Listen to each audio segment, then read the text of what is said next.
Welcome. Today we're gonna have a look at two videos from p-brane. Wait, sorry, I meant p-brane.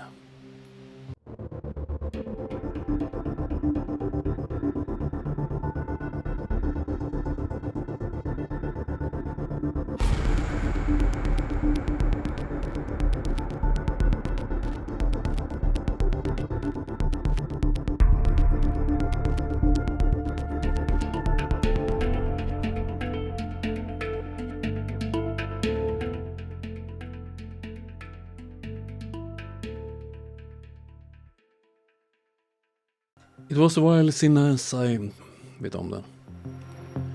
haven't made any videos about p-brane for a while, but today I will look at two of his latest videos. They are both about Earth rotation, and of course he is a flat earther, so he thinks that he can prove that the Earth is not rotating. Let's start this dumpster fire. My friends, you are gonna love this. This is gonna debunk the spinning ball. It's definitely gonna debunk the spheroid, but it's also gonna debunk the entire ball because you'll see. Yes, I'm quite sure that we're gonna see something, but I don't think it's what you claim we would see. I think it will be the usual dumpster fire. They say we live on a rotating sphere with 1,000 mile per hour rotational speed at the equator.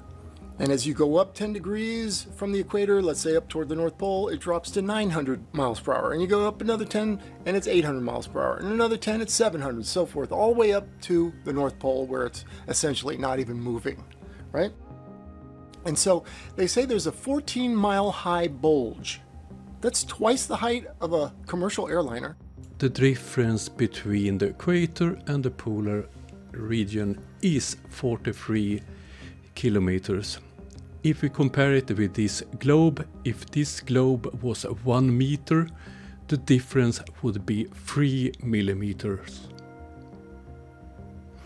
This is rock and dirt and everything. It would be everything. I'll get to that in a minute. It would be everything. You know, clouds, air particles, and a lot more. Okay, it would all shift, and the poles are essentially just collapsing. They're just filling the void, right? So the ground that was shifting and moving, piling up 14 miles high, is packed, right? It's packed up with dirt. And so here's the big takeaway from this.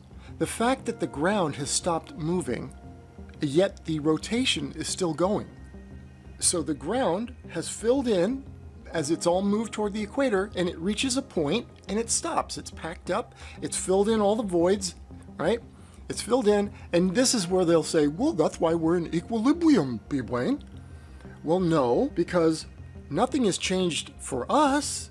The rotation that has caused the ground right below our feet to move and shift and to the equator and pile up 14 miles high is still going. This shows you right here, this is a complete fraud, a complete utter joke. Neil deGrasse and his spheroid, complete joke.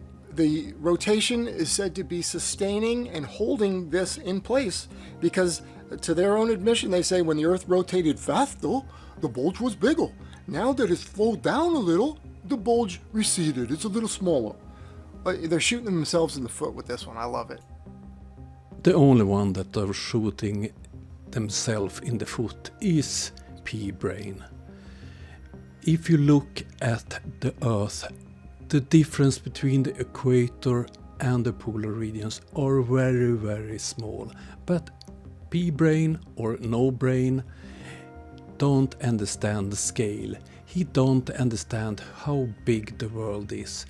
And a lot of things are moving in our Earth. If you look at the plates, continental plates are moving, therefore we have earthquakes, we have volcanoes. The area where I live have risen almost 300 meters since the last ice age. Here at my house it rises about 1 meter every 100 years. and still I can live here. If we believe p-brane, it would be a big hole under me. Oh there, the mountains is and the sand, the earth, everything is moving. Oh, can't be true. Oh dear. Thank you, Neil deGrasse Tyson, for reinforcing this nonsense. So, again, the ground below us, the only reason it stopped moving is because it's piled up and it stopped. At this speed, that's as high as the bulge will get, and that's as far as the ground will slide down. As per Newton's law, an object in motion will tend to stay in motion at a constant speed and in a straight line. And remember, everywhere on a sphere, on a rotating sphere, except for the equator, everywhere else, all the other latitude lines, is a turn. And the turn gets more severe as you go toward the North Pole. The speed slows down, but the turn becomes greater. So you have water and everything wants to go in a straight line. Us people would want to go in a straight line. This is what we would look like. We would look like tumbleweeds on a windy day out in the Nevada desert. We would all be blowing. Everything would be flying towards the equator. We'd be piled up just like the ground is below us, and this is right now. They say this is right now. The Earth is spinning 1,000 miles per hour. This sphere, this is such a joke. It is so busted right now, and all these tumbleweeds would be akin to being stacked up at the equator, right? From both north and south, people, everything on the Earth would move. Don't believe that? Well, I'll try to convince you with this. Here's a spinning water balloon and a spinning soaked porous rubber ball. So the water can freely fly off of this ball. The balloon is holding in the water, of course, right? But it's bulging. Now, this would be akin to the ground on the Earth. It's bulging, but it's not falling apart. It's just bulging and flattening. We would be the water and everything on the Earth, right? So as this starts to spin and bulge, once it started to bulge, it's already way past the water flying off. We're all doomed. This is just to show you what a hoax this is. No-brain tries to debunk with his lack of knowledge and lack of understanding. The Earth rotates one lap in 24 hours. Let's have a look at those children. How fast do they do a lap?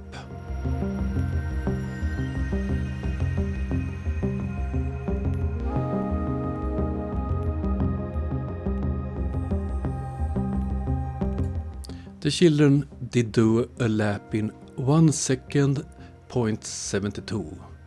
How do they survive p-brane? As such an incredible speed. Oh dear, rotation is not measured in miles per hour, kilometers per hour. No, I will not say it. I think it's impossible to educate flat earthers because they don't want to know facts. Because facts ruins their fantasy world. This video is about showing how the ball earth shills that come to my channel defend their spinning water-covered sphere by describing a cylinder. Okay, now we are at the next video, but who is coming to your channel and defending the globe by describing a cylinder? Sorry, but I don't understand anything about these cylinders. Let's move on. Perhaps he will give an explanation. Okay, so what I've said is, in order to see scenes like this, when the wind's not blowing, with perfectly still water, like glass, like a mirror, and remember, the Earth is still rotating, right? Hundreds of mile per hour water would have to turn. In the northern hemisphere, that would be turning to the left, right? Because remember, the ground is kind of rotating out from under the water. So for the water to turn, that would defy Newton's law of inertia, which is also his first law of motion. An object in motion will tend to stay in motion at a constant speed and in a straight line. unless there's some kind of force to change that. Now some would say, oh, gravity is that force that would change that p-brane. No, it wouldn't. Gravity actually aids in things going straight. Let me explain. As you throw something across the room, throw a pen across the room, piece of paper, you'll see it goes in a straight line. If you draw a straight line between any 2 points on a sphere, that's the beginnings of a great circle. A great circle is the biggest circle you can draw on a ball, and it bisects the ball. And a great circle drawn on a sphere shares the same center. The center of mass of the sphere would be shared, that center would be shared by the great circle. So that's how Newton came up with his things going in a straight line. It's consistent with his gravity being located at the center of the Earth, which we know is just co-opting our still flat Earth, right? P-brane gave a bit of the explanation, gravity, but the water is moving with the Earth. I don't know if p-brane have traveled, but if you go with a high-speed train, let's say 250 kilometers per hour, and you have a glass of water on your table, will the water move? No. If you're flying, let's say 800 kilometers per hour, would the water move? No, because the water, the glass, everything moves together with the plane or the train. It's the same with the Earth. So essentially, as you throw that object across the room, it's like an orbit, right? All orbits go straight. This is why they have their geostationary satellites above the equator, because the equator is not turning left or right. It goes straight, so they can get in sync with the rotation. Of course, it's all fake. They're not doing any such thing. But you can't have a geostationary satellite over a latitude and stay in sync with the latitude. It's not possible, because it will want to orbit the center of mass, and all latitude lines are a turn. Okay, everything would move at a right angle to the axis of rotation. And on a sphere, that takes everything to the equator. That would be dirt, rock, water, clouds, air particles. Everything would want to go to the equator. And as per Newton's law, everything moves in a straight line. On a cylinder, it would work with gravity evenly distributed throughout the pole, because there'd be no conflict with Newton's first law of motion, where things want to stay in a straight line, right? Because water would have to stay in a straight line on a rotating cylinder. Oh dear, my brain hurts. There we did get the explanation with the claim that the people are talking about a cylinder when they are defending the globe. But I will not go into all the scientific things he understand, but don't understand anything about. Oh dear, I can't stand more of this stupidity. I think the proper name on this one is no brain.